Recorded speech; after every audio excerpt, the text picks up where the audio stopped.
네, 여러분 안녕하세요. 오늘은 빈체제 형성 같이 한번 공부해 보도록 하겠습니다. 자, 나폴레옹이 몰락한 이후에 유럽 각국은 오스트리아 수도인 빈이 오스트리아 수도라고 생각하시면 돼요. 이 빈에 모여 회의를 논이 아니라 이게 바로 빈 회의라고 하는데요. 여기서 메테르니히라는 장관이 주도를 해요. 여기서 굉장히 중요한 게 있습니다. 바로 모든 유럽의 영토와 정치 체제를 프랑스 혁명 이전 상태로 되돌리는 것에 합의하였다. 이게 뭔 말이냐면 자유주의 운동과 민족주의를 탄압하는 거예요. 이것이 바로 자유주의와 민족주의를 탄압한다라고 선생님이 따로 필기를 하도록 하겠습니다. 여러분도 필기하세요.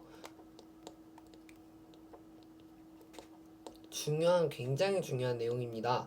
왜냐하면 바로 이어지죠. 자, 그래서 프랑스 혁명의 영향. 프랑스에서 나폴레옹이 굉장히 많이 전쟁하면서 유럽의 거의 모든 세계에 자유주의 운동과 민족주의 운동을 퍼뜨렸거든요, 이념을. 그래서 얘네는 그걸 잊지 않은 거야. 그래서 빈 체제가 형성되어서 프랑스 혁명 이전에 자유주의와 민족주의가 탄압이 됐지만 이들은 자유주의 민족과 민족주의 운동을 되찾고 싶은 거야. 그거의 중요성에 대해서 아니까, 오케이? 그래서 국민 국가를 형성하려고 하였지만 빈체제 아래에서 철저히 탄압을 받았다. 빈체제에서 이거를 무조건 못하도록 하는 겁니다. 이러한 가운데 라틴 아메리카랑 그리스가 독립운동에 나서자 영국과 러시아가 지원하였고, 그래서 그리스와 독립전쟁에 가담하면서 얘네들이 독립하게 되었고 빈체제가 균열됐다라는 것도 알아두시기 바랍니다. 자, 필기할게요. 이름으로써 빈체제가 균열됐다, 끝났다 라고 여러분이 알아두시면 되겠습니다. 별로 어렵지 않아요. 그러면 이제 자유주의 운동 프랑스부터 한번 살펴보도록 하겠습니다. 자, 넘어오실게요. 프랑스의 7월 혁명과 2월 혁명이에요. 지금 한번 보시도록 하겠습니다. 자, 우선 7월 혁명이에요. 빈체제로 부활한 프랑스 부르봉 왕조의 샤를 10세. 자, 샤를 10세 이름 잘 기억해 두시고요. 이 샤를 10세가 의회를 해산하고 언론의 자유를 억압하는 등 전제 정치를 펼쳤어요. 여러분, 프랑스 혁명으로 다시 조금 되돌아가 보도록 할게요. 그러면은 프랑스 왕조는 전제 정치를 했다가 굉장히 큰일 날 뻔했어요. 그래서 막 단두대에서 처형하고, 그래서 입헌 군주제가 마련되고 전제 정치의 쓴맛을 봤잖아요. 근데 이 샤를 10세는 그거 알면서도 바보같이 또 전제 정치를 펼칩니다. 그래서 강력하게 자유주의 세력과 파리 시민들이 국왕을 몰아내고, 그 다음에 루이 필리프라는 사람을 새로운 왕으로 추대하여 입헌 군주정을 수립하였다. 여기서 입헌 군주정, 헌법에 입각해서 군주들이 정치를 하는 입헌 군주정 체제를 말합니다. 자, 그러면서 다시 2월 혁명이 시작되는데요. 2월 혁명의 배경은요. 자, 산업혁명이 본격화되면서 노동자의 수가 크게 늘어났지만 수립된 다시 왕이 정치하는 왕정은 여전히 부유한 시민에게만 선거권을 부여했다. 그러면요, 여러분, 지금 이렇게 삼각형이 있을 때 여기 부유한 요런 사람들이 있고 요런 사람들이 있잖아요. 근데 요런 사람한테만 지금 선거권을 요구한 거예요. 그러면 이 사람들은 굉장히 화가 났겠죠. 그래서 이 사람들이 선거권을 요구하며 혁명을 일으켜 함께하는 정치 공화정을 수립하였다. 다시 한번 공화정이 수립된 거예요. 지난 시간에 공화정이 수립됐었는데 다시 한번 공화정이 수립된 계기였다. 그래서 특징이 뭐냐면 여기 없네요. 아, 여기 있네. 성년 남자의 보통선거가 실행이 되었고, 하나 더 유럽 각국의 자유주의와 민족주의 운동이 더욱 확산되었으며 메테르니가 추방되어서 오스트리아에서도 심지어 혁명이 일어난 거예요. 자유주의와 민족주의 운동의 혁명이 일어나서 메테르니가 추방되면서 빈체제가 완전히 무너졌고 통일국가 수립운동이 독일과 이탈리아에서 추진되었다 라고 잘 알고 계시면 되겠습니다. 별로 어렵지 않은 내용이에요. 여러분이 한번 이렇게 해보면 되고, 자, 여기 프랑스의 국기를 다시 한번 보시면 삼색이에요. 파란색, 하얀색, 빨간색. 그래서 각각 자유, 평등, 우애를 상징한다라는 거, 박해에 상징한다는 거 알아두시고, 모자를 쓰고 뭐 정장을 입은 부르주아지 남성, 지금 이게 옷들이 다 이렇게 신분을 상징하는 거긴 하거든요. 그리고 이렇게 삼색기, 요거 삼색기랑 요거 총이잖아요. 요 총을 들고 있다라는 거 알아두시면 되고, 뭐 프라기안 모자, 뭐 베네트리와 주검들 한번 살펴보시기 바랍니다. 7월 혁명과 2월 혁명에 대해서 나타내주고 있는 그림입니다.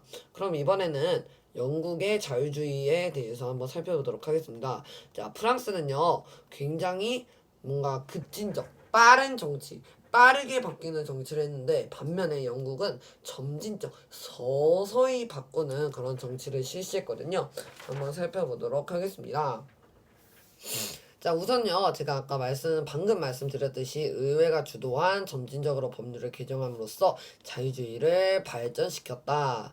국교를 믿지 않는 가톨릭 교도에 대한 차별을 폐지하였어요. 이게 무슨 말이냐면요. 자, 영국에서는요, 영국 국교회, 그러니까 헨리 8세가 왜 기억나시죠? 영국 국교회를 하면서 이제 종교의 자유가 어느 정도는 누려졌으나 가톨릭 교도는 아직까지도 차별을 받고 있었어요. 하지만 이 점점 의회가 주도하면서 차별을 폐지하면서 완전히 종교의 자유가 인정된 거죠. 종교의 자유가 인정되었다 라고 알아두시고요. 선거법 개정을 통해서 도시 상공업 계층까지 선거권을 확대하였다. 그래서 제1차 선거법 개정에 신흥상공업자 중산계급까지 선거권을 부여했지만 중요한 건 누가 아직 그렇죠. 노동자가 아직 그 선거권을 부여받지 못하였다라는 게 핵심입니다. 그래서 선거법 개정으로도 선거권을 얻지 못한 누구가 노동자들은 인민원장을 발표하고 차티스트 운동을 전개했다. 지금 중요한 게 두 가지나 나와서 한번 설명을 좀 드리도록 하겠습니다. 자, 우선 인민원장에 대한 내용이에요. 인민원장이 뭐냐라고 여러분이 하실 수도 있는데, 인민원장은 뭐 매년 선거하고 무기명 이름이 없게 투표하는 이런 인민원장, 뭐 중요한 내용은 아니니까 따로 강조를 하진 않겠고요. 차티스트 운동을 전개하였다. 이 차티스트 운동이 조금 중요한데, 이게 영국 노동자들의 선거권 요구예요. 그래서 의회 제출을 해서 서명 운동을 10년 동안 무려 전개를 한 요 차티스트 운동을 잘 기억해 두시기 바라고. 하지만 이들은 선거권을 부여받았을까요? 부여받지 않았을까요? 선거권을 부여받지 못합니다. 그래서 따라서 실패하게 되고요. 이후 여러 차례에 걸쳐 추진된 선거법 개정에 영향을 끼쳤습니다.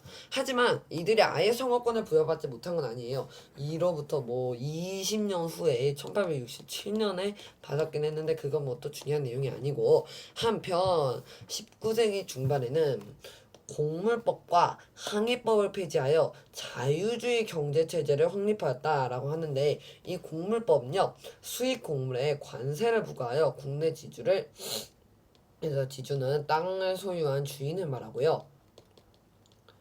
그래서 이렇게 했고, 항해법은 기억나시죠 여러분? 왜 크로멜 있잖아요. 그 청교도혁명 이후에 나타난 크로멜.